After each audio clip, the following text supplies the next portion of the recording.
conspiracy. Obviously, we will defend those charges, but that's conspiracy A, if you will. Then there are 2 or 3 other conspiracies. With all due respect to Ms. Powell, and nothing I say, of course, in this should indicate whatsoever that I'm commenting on the evidence against Ms. Powell. And I apologize, I know that's not Ms. Powell, but her representative, Mr. Rafferty.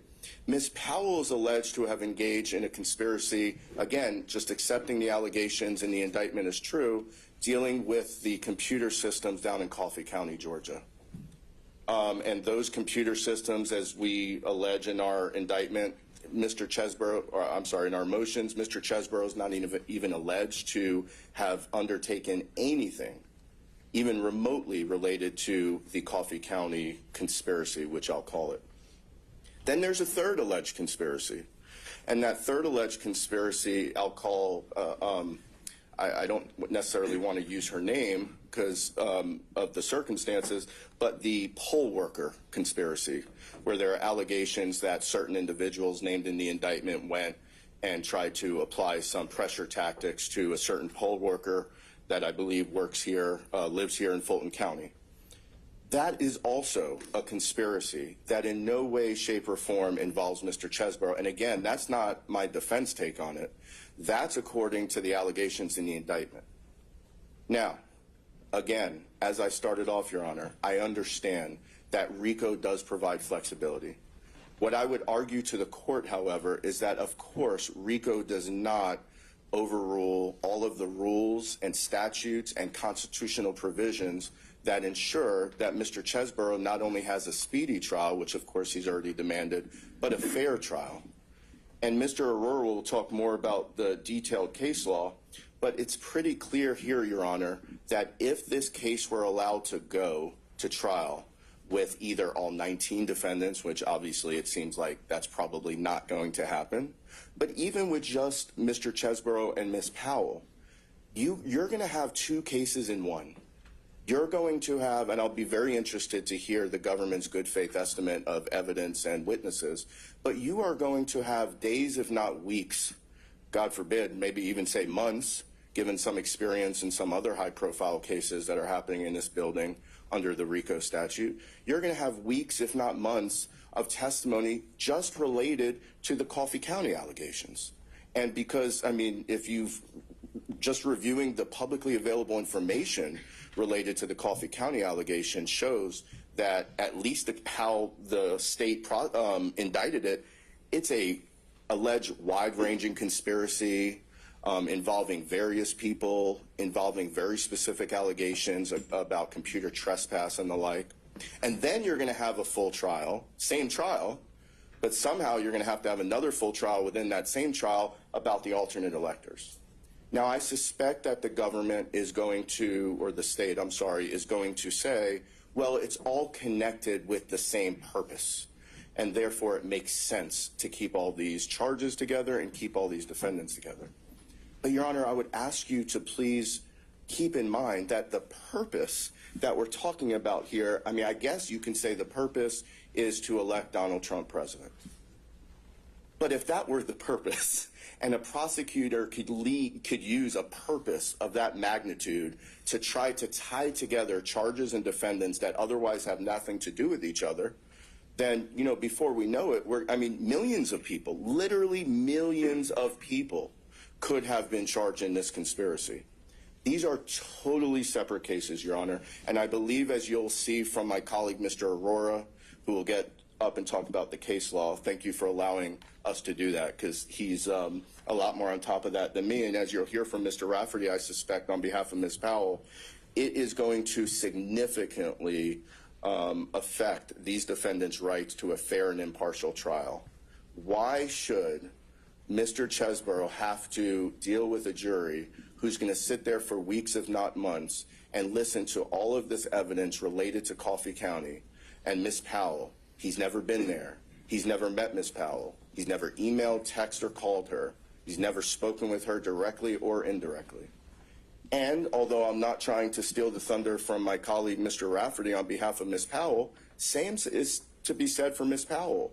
Why should Ms. Powell have to sit there for weeks and months, hearing evidence and testimony about the alternate slate of elector alleged scheme, when she's not even alleged to have any involvement in that. And again, for the third and last time I'll go back to, I do understand that RICO exists, whether we like it or not. The prosecution chose to bring this case under RICO, although they could have very well brought this case specifically against individuals who are charged with individual crimes, but they chose not to, and that's their discretion. But, Your Honor, that should not override Mr. Chesborough's right to a fundamentally fair trial. It's in the state constitution, it's in the federal constitution, it's in the Georgia Code. And I'm really worried that allowing evidence related to all of these other counts and all of these other defendants, in particular, in this case, Ms. Powell, will very seriously jeopardize this. I think, as Mr. Aurora will make clear, it is clearly well within the discretion of the court, if not, as we argue, mandatory to grant this severance from Ms. Powell, and also to grant the severance we asked for related to the counts that don't affect Mr. Chesborough. So with that, Your Honor, I'm sure you'd like to hear some case law or supporting authority, so I will let my smarter co-counsel, Mr. Aurora, get up and deal with that. Thank you.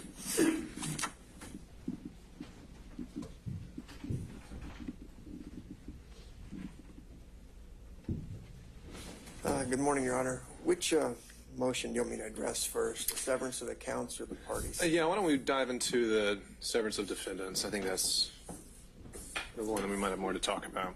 All right. Well, I think, Your Honor, when you were a DA, probably battled against each other on some of these types of issues, trying to get severances together, but that was in another lifetime, I guess.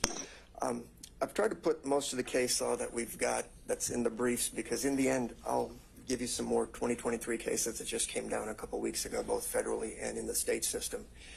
But in the end, I think a fair assessment is it's your decision. I mean, there's nothing that says if X then Y or if Y then Z. It's just basically you're going to have to weigh the options. Is it my voice or is it ringing? There might be a little bit of a feedback. Okay. So with regards to the severance, with regards to Ms. Powell, I'll go ahead and start the court off with Henderson versus State, and I've highlighted it for the state. And may I approach, Your Honor? Sure. That just came down about 2.5 weeks ago. And if you go towards the second to last page on the back, I've highlighted that for the court and for opposing counsel. So as you'll see at head notes 40, 41, and 42, like it says, everything's basically in your discretion. But in this case that just came down a couple weeks ago, what we were talking about is sort of highlighted in regards to sort of similarly the facts in our case, right? The first issue is going to be, is there going to be any confusion about the evidence? Are there conflicting defenses, antagonistic defenses? And in the end, is there going to be confusion as far as that goes? There will not be any antagonistic defenses because the two people don't overlap at all in the indictment or any evidence that I've seen. The issue is going to be what's the confusion, and one of the remedies is obviously jury charges. And in your case, the question becomes how many jury charges can you bring, can you provide to the government, the jury, as far as trying to understand all these types of things. So this case that I gave you is a RICO case involving gang-related type charges. And what it basically says is those two people were charged with the same crimes, and in the end the court didn't sever those matters. We don't have that here right out of the gate. There's no antagonistic defenses, so I'm not going to get into factor 3. There's really just overflow and spillover as far as that goes. And so the question is the evidence against Ms. Powell going to impact her? And the reason I say that is we're charged in the RICO and then 6 predicate acts. The predicate acts only deal with the elector slate as far as who filled out the electors, was that fraudulent or not. With regards to what happened in Coffee County, you're going to have a ton of other charges from witness intimidation, computer hacking, fraud, that has nothing to do with Mr. Chesborough. The other thing you look at is, are these other pieces of evidence going to be similar transactions potentially, which wouldn't be in this case because they have nothing to do with one another. There's nothing similar about it. So when the government argues that it's RICO and we get to bring in anything in the kitchen sink, I think the cases that I'm going to cite you, there's a couple more also from 2023 that talk about, yeah, you can bring in everything, and it's mostly been like gang RICO type cases or some type of violence that's out there. It still gives you an out based on what you think. And the reason I bring these up is in all those cases, everybody's charged with the same things. Here, they can argue that it's a similar activity, but not to speak for Ms. Powell, but essentially from what I understand from the public record is she was fired before this conspiracy actually even started up because she said something that was supposedly crazy and the Trump people got rid of her, and whatever she did was sort of on a lark on her own as far as Coffee County goes. That's just my understanding from the public.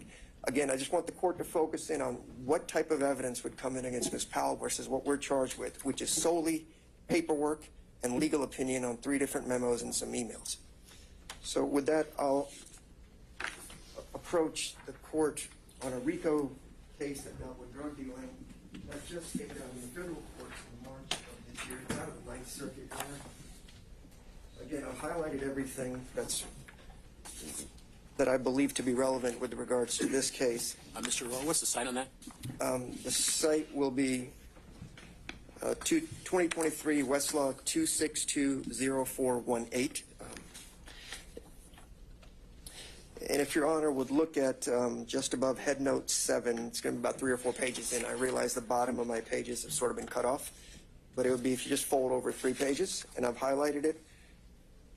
And so again, there they talk about co-defendants being charged in conspiracies and, you know, why there's a joinder in these matters. But again, factually speaking, if you look at it, the charges are the same against each person, and then the severance isn't necessarily going to change anything as far as that goes. And again, I know I'm repeating myself, but we don't have similar charges. It's completely different if you look at the indictment as far as that goes. Again, I'll emphasize, we are charged solely with the elector portion and the ballots that they filled out that were sent up to Washington, D.C. versus Ms. Powell isn't charged with any of that. She's charged with, I guess, computer fraud and some other things as it goes to Coffee County. And lastly, before I rest on this part of this argument, the seminal case that came down dealing with suppression would have been Zafiro versus United States back in 1993, ZAFIRO. Highlight that, Your Honor. And this also is a drug conspiracy because almost all the RICOs and the conspiracies, unfortunately, dealt with drugs and violence, and this is sort of an outlier or a case of first impression for all of us here. And if Your Honor goes to the head notes that are labeled 8, 9, 10, 11, 12, and 13 on the 3rd page over, they talk about the risk of a fair trial in this situation. Again, in Zafiro, they didn't grant the the severance, because the parties were interacted, and they just mostly talked about antagonistic defenses because one co-defendant would say the other guy did it, I didn't know anything about anything. But they also talk about what evidence could have been admitted that wouldn't be considered against someone else. And so in our position is, if you look at Georgia case law, it talks about would they be similar transactions so they could come in or some other vehicle. None of that exists here in this case. And like Mr. Grubman said, they're essentially different mini conspiracies within this entire RICO Act. And so what evidence are you pointing to that's inadmissible in your trial than would be in another?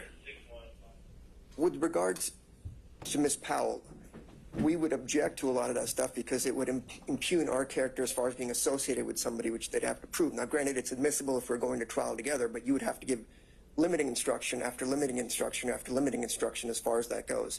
And at some point, if we're going for a week or a month or however long the trial is, I don't want the baby to get thrown out with the bathwater. That's why I'm emphasizing. We are charged with sort of the intellectual part of this case, right? We wrote some memos talking about how the ECA and the 12th Amendment works, and that's a separate motion we filed that we'll need to take up in the future about those issues. And then specifically in Georgia, we sent 2 emails to the head of the Republican Party as alleged. That's it. In the RICO count, there's 160 some odd overt acts. As the court knows, there's an overt act, which doesn't have to be a crime, and there's predicate acts. We are not labeled as having committed any predicate act in the RICO conspiracy in this case. We then have 6 substantive counts, all that deal with whether the electors are fraudulent or not and whether they filled out the paperwork was forgery or not. That's essentially all of it. With her, you don't have that. You've got what happened in Coffee County as far as did we have computer fraud, computer trespass, did we intimidate people, were we suppressing the vote, things like that, you know, I've read about and I've seen the public atmosphere which is going to come up. That has nothing to do with us. Our whole point is we were 1,000 miles away from here. We wrote intelligent memos based on our experience in the Gore versus Bush campaign, which we also worked on.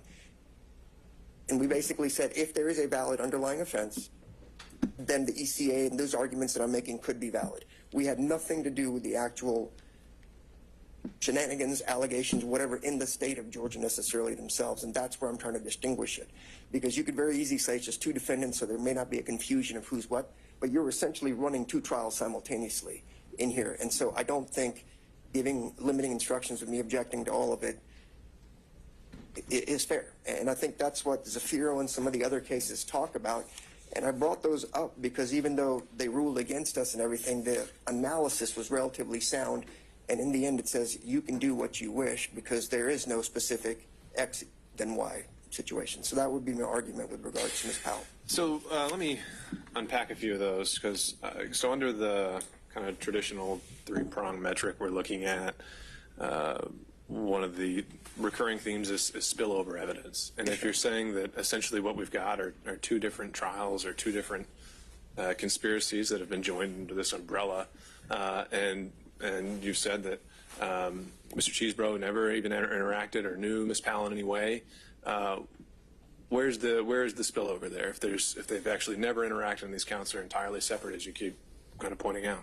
Well, the spillover is essentially, I mean, we can't hide sort of the elephant in the room that sort of overglosses all this stuff. I don't know what evidence the government's going to try to present with regards to how they prove the RICO conspiracy or the knowledge or those types of things. What I'm saying is, yes, there's going to be separate evidence going up against Ms. Powell, but at some point, the sheer volume of it all, there's going to be sort of a connection. We're sitting at the table together, and that carries a lot of weight. Your Honor's one of the very few judges that's done a ton of trials as far as that goes, and you know the impact that's going to have as far as that goes. There's just a reality. I don't know if there's a legal theory that says it out there, but you and I both know that's going to happen. And I'm not discounting that it might be, you know, obviously inconvenient and burdensome, and it might take a lot of time. But do we have any case? You cited to the Price case, Yes, I think, as a reversal of a denial of severance. Yes, sir. Have there been any other cases in the 43 years since then where a denial of severance was reversed? It's incredibly rare. I haven't found it. I'm sure somewhere in this country that's happened as far as that goes. But what I was trying to say is severance traditionally, even like when you and I interacted, is in a group of 3 or 4 people accused of committing a crime together, specifically you murdered this guy or you sold these drugs, you did this. It's not you sold drugs, you murdered on a separate day, a month apart, whatever it might be. There's a time lag here. There's a completely different set of facts that go with it. There's no interaction or knowledge as far as the parties go. So there's no way for us to presume how much damage that the evidence against one person might eventually spill over regardless of the instructions. And that's what I cited to you in the Griffin case, you know, out of Georgia from 2000 by the Supreme Court. It's a decision you have to make. I can't presume any of that, but having a ton of experience, you having a ton of experience in trials, you know that that is a substantial risk as far as impacting a fair trial, because her charges are way more provocative versus the boring old charges that we have as far as just sort of the paperwork type situation. And that's what I worry about, because it tinges on racial issues, voter suppression, all those kinds of things are going to come up, you know, based on what's happened in Coffee County. And that scares the heck out of me. So are you saying that in line with Price, I think the way Price has been distinguished over the years is one defendant had overwhelming evidence and the other defendant didn't really have much. Are you saying there's a defendant here who has overwhelming evidence as compared to your situation? Well, I don't have discovery yet, so I can't necessarily say. I can just base it on what I think the evidence is going to be. I don't know if I'd call it overwhelming. It's completely different, and I'm sure there's going to be a ton of it from what I've seen in the TV coverage and the public media as far as people speaking out on Coffee County. Whereas on our side, we'll have intellects talking about, is the ECA constitutional, is it not? What is the 12th Amendment? I mean, frankly, Judge, prior to this case, I didn't even know what the 12th Amendment was because I'd never even thought about it. I don't know if anybody in this room had really thought about it, or the ECA. It was just people vote and somehow it all works out. And so I've had to learn a lot of that stuff. It's just a completely different trial. I think you can see that in sort of reading just the indictment in itself. And that's the fear. At some point, do we just sort of mix it all together and stop paying attention? I don't know. And then how many limiting instructions are you going to give in this case? Is it going to be before every witness that comes up against Ms. Powell, which of course I'll have to object to, is not relevant to us, and impeaching and all these kinds of things. And so I just think it'd be easy to have a clean trial. It'd be a much shorter trial, in my opinion, as far as that goes. So that would be my position, and I'll let Mr. Rafferty address it, and then I can address the second issue. Why don't we just go ahead and, since you're up, we'll talk about severing counts, because that one I wanted to make sure I understood exactly what you were asking for. Is this Are you saying there should just be a redacted indictment if you proceed to trial alone? Or are you saying that the state shouldn't be allowed to introduce any evidence other than what Mr. Chesbrough has specifically been charged with? What I'm asking for is a redaction, and we typically do that on cases where, you know, we have hearings on certain charges or a co-defendant falls out. If there's multiple murders or multiple drug deals, you sort of block it out. I don't know how else to phrase it except for maybe a severance of counts. We have 7 counts. I get it. I don't necessarily think they're related, but I'm not going to challenge that because the law is weak on those issues.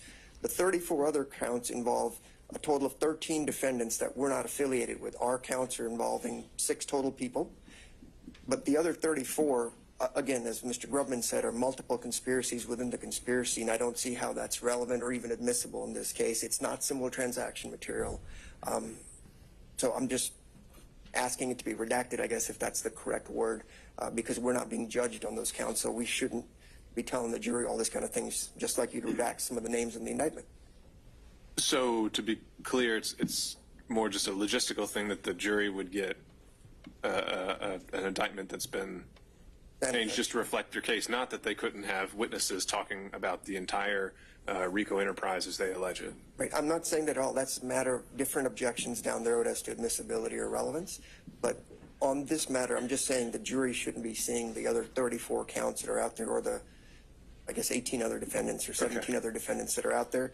I did cite Durden as far as your discretion, but that's, again, more about counts I've been charged with, trying to sever, you know, something apart. We don't have that time distinguishing. All our actions are within basically 2 weeks, so I'm not going to waste your time with that. I'm just saying what the other 34 counts deal with, the time frames are different, the people are different, the charges are different, and so I would just like a sanitized indictment, whether we go alone or with Ms. Powell, as to those counts, because I think the court can see, obviously, there was some prejudice there, having to read off a 98-page indictment when only, I think, 6 or 7 pages apply to us. Okay, fair enough. Thank you, Mr. Aurora. Yes, Your Honor. And will I be able to rebut if the government chooses? Let's see where we go. Okay.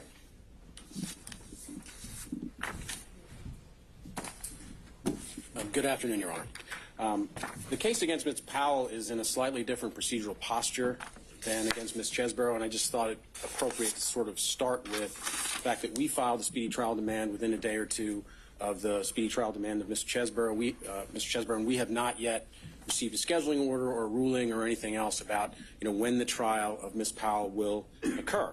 My experience as a former federal prosecutor and in federal court under the Speedy Trial Act is in situations where you have multiple defendants like this, if one defendant makes a demand for a speedy trial or two, as we have here, the court has the discretion under the Speedy Trial Act in federal court to still push the case down because some other defendants, as we have in this case, have said they're not ready for trial. That's ordinarily what happens in federal court. But here in state court, looking at the state law and the state Speedy Trial Act, by virtue of our demand and the various severance motions that other defendants have filed saying they're not ready for trial, I think Ms. Powell has to be severed out from the remaining 17. And so the question for today, in my mind, is whether the trial of Ms. Powell will be joint with Mr. Chesbrough or not. I think based on all of the law that I've seen, and I haven't seen anything to the contrary, her demand for speedy trial cannot be trumped by the desire of the government to try everyone together when other defendants have moved to sever and said they're not ready. And so that's sort of the first point I wanted to just make is although the court hasn't issued a scheduling order, I think we are on the same path as Mr. Chesbrough about when this trial should happen, which leads us to sort of the second question about whether or not Mr. Chesbrough and Ms. Powell should be tried together. And I echo many of the things that my co-defendants counsel have said, although I have a very different view of the evidence and the evidence as it relates to Ms. Powell. I'll just point out in the indictment, the government was kind enough to list on page 16 or 17 or 18 a summary of the various manner and means of the indictment. And if you look at that, you'll see that Ms. Powell had nothing to do with most of it.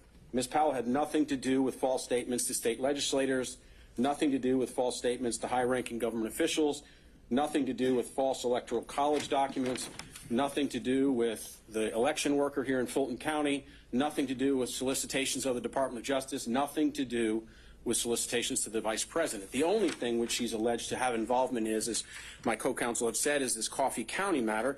And frankly, Your Honor, the way the government has characterized that, the evidence is going to show they're incorrect. She was not the driving force. The evidence will show that she was not the driving force behind that there were other lawyers not mentioned in this case that were actually the driving force behind that. We've submitted a Brady request already to the government before this hearing, asking for a host of different kinds of exculpatory material that we believe the government has that will show that. That will show that she was not the person that was behind this, has been alleged in this indictment. Her typewritten name does appear on a contract, but she never signed the contract, and the contract isn't even for Coffee County. It's for another state, and she never signed it. And the most important part of this case, Your Honor, with respect to the Coffee County aspect of this case, is the question of authorization and whether or not the visit down there was authorized or not. And there's a lot of public documents that are out there that demonstrate that numerous folks associated with Coffee County authorized that visit. The video itself shows that. Ms. Powell's name appears maybe a dozen times in this indictment. She has nothing to do with the electoral college aspects of this, which is going to involve all sorts of complex testimony about constitutional issues and things of that nature. Her only involvement, as alleged by the government, is what happened in Coffee County, and even that they have wrong. So why does that matter? Because my presentation, my cross-examination, my case is going to depend on my ability to present to a jury that she had nothing to do with what the government says she was involved in Coffee County. The evidence is not going to show what they say. But all of that, all of my efforts, is going to get washed away in days or weeks of testimony, perhaps, about the Constitution and whether or not and under what circumstances alternative electors can be put in place, and whether the legal opinions of Mr. Chesborough and others have any sort of legal validity. All of that is going to be prejudicial to my client. She's going to be sitting there for days, if not weeks, listening to this kind of testimony when the case as to her in Coffee County really boils down to one day, January 7th. That's it. The whole case is about whether or not that visit was authorized and what, if any, role she had in it, which is very little, if none. So, you know, she's going to be prejudiced by all this other testimony about things that she had nothing to do with. And as a matter of judicial economy, you have discretion, as my counsel have said. You have the discretion to make a decision about the interests of judicial economy. I don't think a trial about Coffee County, if that's what we have a trial about, is going to take weeks or months. I think the trial could be over in a couple of days. Most of it is on video that a lot of folks have seen, and there's a handful of emails, and that's really it. There isn't that much evidence. And so when the court thinks about its discretion, about how it can exercise that discretion and move this case along, move Mr. Chesborough's case along, the best way to do that, frankly, is to try the cases separately. And I would ask the court to just exercise the discretion that it has, that my co-counsel have already set forth, and sever Ms. Powell's case for Mr. Chesborough so she can get a fair trial. I'm prepared to answer any other questions, Your Honor. I think I've laid out my arguments. Let me take up one, again, as it relates to the traditional framework. I think Mr. Chesborough's team took this up, but one of those, obviously, is the antagonistic defenses. Are you joining their position that you don't anticipate that being a consideration here? I don't think that there's antagonistic defenses because, as my co-counsel has said, my client doesn't know Mr. Chesborough, has never met him, has never really spoke with him. There's no emails or documents or anything else. What he's accused of has absolutely nothing to do with Ms. Powell at all. And so I don't see that as antagonistic. It's just that evidence presented at a trial with Ms. Powell is going to prejudice her in the same way that Mr. Chesborough's lawyer said that evidence about whatever Ms. Powell did would prejudice Mr. Chesborough. Okay. Thank you, Your Honor. Thank you, sir. She was fired. That's why Mr. Wooten is chomping at the bit to address some of the arguments that counsel has made. I'll just briefly lay out a few things that the court has asked the state to be prepared to respond to. Firstly, we will contend that a trial of these 19 co-defendants will take 4 months, and that does not include jury selection. And it's also predicated upon whether or not, of course, the defendants elect to testify or not. But 4 months is our time estimate. In terms of the number of witnesses, there are in excess of 150 witnesses that the state intends to call. 150 witnesses. Judge, we contend that we must prove the entire conspiracy against each and every one charged. Each and every one charged. So the court, in the interest of judicial economy, would have to make the decision as to whether or not the court wants to try the same case 19 times or 2. So, to be clear, when you say 2, is your position evolved from your filings of last week or from lately? It hadn't. It hadn't, Judge. I just throw out the number for just to give the court the difference in the number of times and the number of man hours it'll take to try the case, once or twice. Well, when you say twice, who's involved in each case? Obviously, the 2 who've requested severance here. All right, because up to this point, I thought the state's position was all 19 need to go on October 23rd. It is, and that continues to be our position. Okay.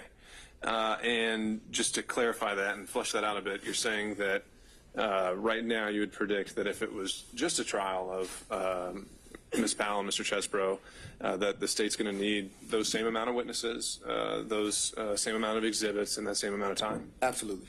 Okay. Remember, for my portion, I do have a PowerPoint. How does the court prefer that I do that? Well, I think we'd have to get you on the Zoom call so you could share a screen. Okay. Just a moment. Do you have a link for that? I do not, Judge, but All right, let's see if we can email you that.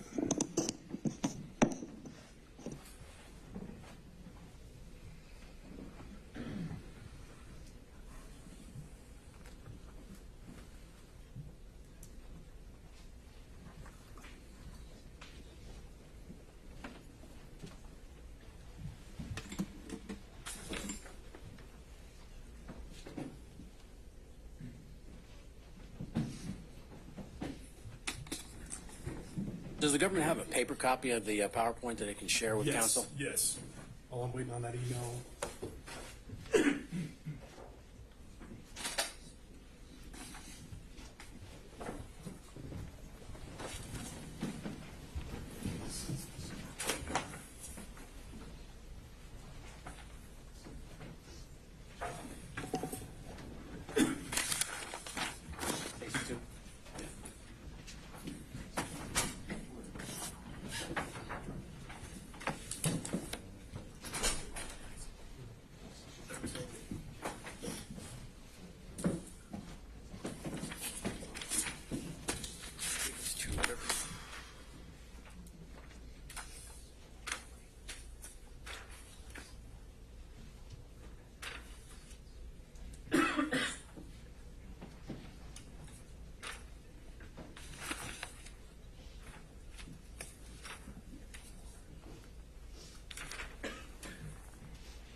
Judge, I'm not seeing that email come through.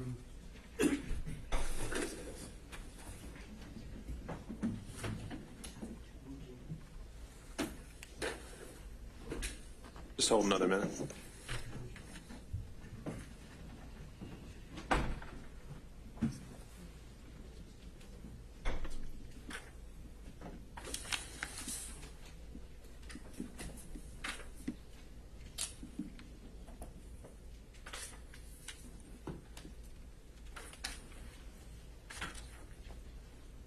Your Honor, if we're using, I'm sorry, is it all right? I'm sorry, I had knee surgery 2 weeks ago. So. Could we just make the PowerPoint an exhibit if the government's going to use it to the record? We want to make it an exhibit? That's I would ask objection here with this S1? No objection, Your Honor. All right. Do we have an extra copy for Ms. Smith? We could share ours. I can share with Mr. Rafferty if they don't have an extra copy. Judge, I did have a copy for the court, but I could convert that to an exhibit if the court prefers. Sure.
Judge, I've got the meeting ID, I just don't have the passcode. Stand by for another email. I've actually got it right here, Your Honor.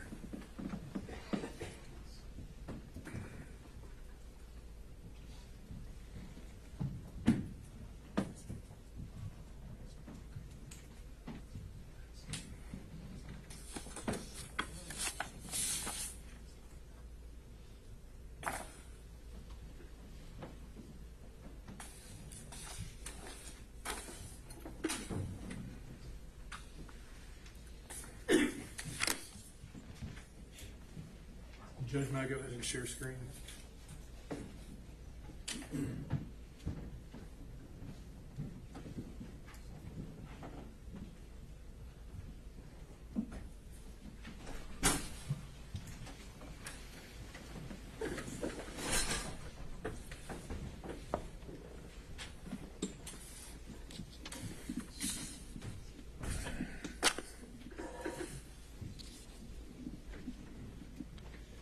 Your Honor, I'm just going to quickly move through, of course, the statutory and case law parameters under which Your Honor has to make this decision. 1784A, of course, states that when two or more defendants are jointly indicted, such defendants may be tried jointly or separately in the discretion of the trial court. And our case law, we're relying on Collins versus Estate, 312 Georgia 727. Three factors to consider are the likelihood of confusion of the evidence in law, the possibility that evidence against one defendant may be considered against the other defendants, and the presence or absence of antagonistic defenses. And I guess the position of the other side is that neither is saying that three is an issue, that there doesn't seem to be any antagonistic defense. Of course, neither the mere presence of an antagonistic defense nor the possibility that a separate trial will give a defendant better chance of acquittal is sufficient to sever. The defendant bears the burden of showing that a joint trial would be so prejudicial as to amount to a denial of his or her right to due process. So I want to talk about what's not a proper ground for severance first. And this is coming from Mr. Cheeseborough's motion to sever. He says, in sum, there has never been any direct contact or communication between Mr. Cheeseborough and Ms. Powell. Similarly, there is no connection or overlap between the overt acts or the substantive charges associated with Mr. Cheeseborough and Mr. Powell. That is not a defense, and that is not a ground for severance. Similarly, Ms. Powell's motion says that Ms. Powell can receive a fair trial only if she's tried alone.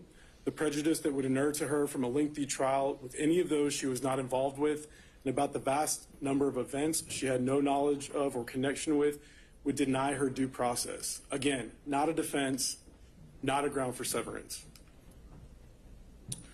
Turning to case law, Lowry versus the State, 347 Georgia App 26, a 2018 case. Nothing in Georgia's RICO provisions requires that Lowry, the defendant in that case, have participated in or even been aware of all the alleged acts of racketeering activity committed in connection with the common enterprise. Thompson versus the State, also Georgia Court of Appeals.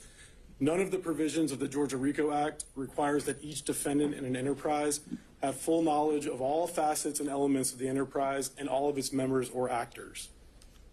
And likewise, the federal courts agree. This is an 11th Circuit case, 1996, United States versus Castro. In proving the existence of a single RICO conspiracy, the government does not need to prove that each conspirator agreed with every other conspirator, knew of his fellow conspirators, was aware of all the details of the conspiracy, or contemplated participating in the same related crime. And so we've heard a lot from both defendants about they didn't know the other people. They were located thousands of miles apart. They didn't even know that the other parts of the conspiracy were going on. But the case law is clear that that does not matter. Of course, anytime a person enters into a conspiracy, they are liable for all of the acts of all of their co-conspirators. And that's it. Evidence against one is evidence against all. And as Mr. Wade noted to the court, the state's position is that whether we have one trial or 19 trials, the evidence is exactly the same. The number of witnesses is the same. And so many of the arguments that are made on the other side evaporate.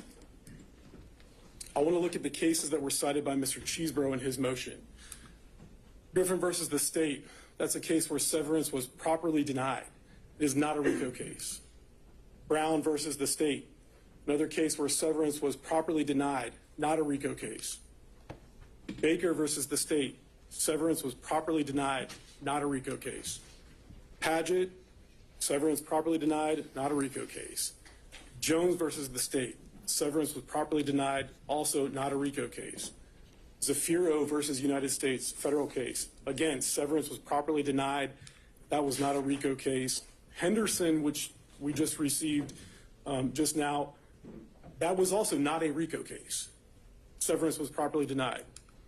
Mr. Cheeseborough points to a couple of cases in his motion where a conviction was reversed on appeal. And as the court pointed out, in those cases, what the appellate courts found was that at trial, the evidence against one defendant was minimal, almost nothing compared to the evidence against the co-defendants.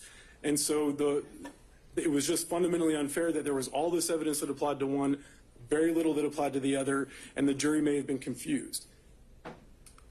Look at Defendant Powell's list, and most of these are the same, so I'll click through them. Again, same cases, most of them severance properly denied, none of them a RICO case, and the ones where a conviction was overturned on appeal, again, it came down to insufficient evidence at trial. The evidence against the defendant named was just so minimal compared to the evidence that was pertinent to the other defendants charged. And of course, conspiracy cases, and more specifically, RICO conspiracy cases, are different. And that's why we point out that all of those cases relied on by the other side are not RICO cases. And so the analysis is different. The facts are different, and the law is different. Looking to our Georgia courts, Pasha versus the state, 273, Georgia App 788, 2005 case. Each actor in a conspiracy is responsible for the overt actions undertaken by all of the other co-conspirators in furtherance of the conspiracy. Willingham versus the state, Georgia Supreme Court case 1995, where there's sufficient evidence of a common scheme or plan to commit a criminal offense, joinder is authorized. And our federal courts kind of take both of these concepts, and in United States versus Caporali, 806 F. 2nd, 1487, an 11th Circuit case here in Atlanta, 1986, joinder of co-defendants in a count charging a single RICO conspiracy violation is permissible, even if different defendants are charged with different acts of racketeering, if the racketeering acts charged are in furtherance of the overarching RICO conspiracy charge. And in our case, the state's theory of the case, and as laid out in the indictment, each and every one of those 161 overt acts charged, and all of the offenses charged from count 1 to count 41 were all in furtherance of the same overarching RICO conspiracy, which was to unlawfully affect the outcome of the 2020 election in the state of Georgia. Every single one. I understand the other side's argument that, my client's over here in Coffee County, my client's over here in Wisconsin or wherever sending off emails. But the problem for them is that it doesn't matter because it's all part of the same overarching RICO conspiracy. And the state's theory of the case, as alleged in the indictment, is that as this enterprise operated in multiple states and operated quite a lot in Fulton County, that's why we have this case here in Fulton County, the conspiracy evolved. One thing didn't work, so we move on to the next thing. That thing didn't work, so we move on to the next thing. That thing didn't work, so we move on to the next thing. And that was going on from the first overt act to the last overt act, all part of that same overarching RICO conspiracy. Turning back to the factors that the court needs to look at, and I'm just going to kind of talk about factors 1 and 2, the likelihood of confusion of the evidence in law, and the possibility that evidence against one defendant may be considered against the other defendant.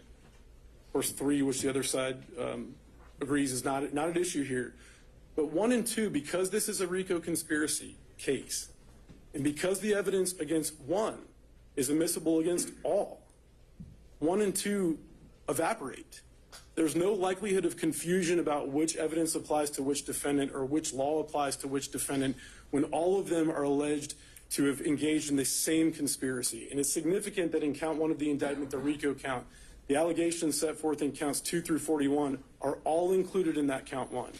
And so while, Mr. Cheeseborough may have never been to Coffee County, the evidence about Coffee County is evidence that the enterprise existed and shows that the enterprise was working. And because it's a conspiracy case, Mr. Cheeseborough is liable for what happened there, and it's admissible evidence. Again, going back to our federal court, since any evidentiary spillover, and the court asked about this issue, since any evidentiary spillover is vitiated where the evidence in all events would have been admissible against the movement, in the context of a conspiracy, severance will rarely, if ever, be required. This is a